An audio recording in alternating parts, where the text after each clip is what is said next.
Pa-exit na si Boss Patrick at si Sir Lito Perez. Mga kabisyo, pinasok sa tarima natin gawa nung medyo naunto ng bagya sa kapwa track. Nasira yung corner panel, face panel. Ito yung picture para mas malinaw mga kabisyo. Ayan yung picture nung pinasok dito sa tarima natin.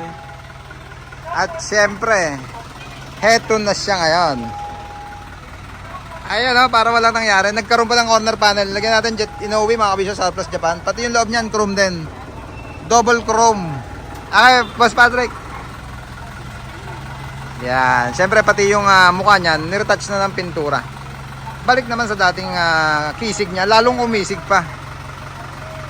Alagang-alaga ni Boss Patrick yung unit niya na yan. Yan. Pa-exit na sila. Ganda ng stud cap. Kanina nagkabit din kami ni Kalmado. Kaso isang side lang. Naubusan, Brian. Wala ka na doon tindahan.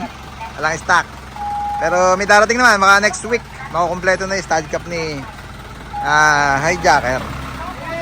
4HE1 turbo yung unit ni Boss Patrick na yan. Yan.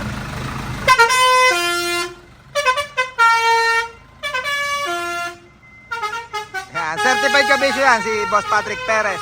Yun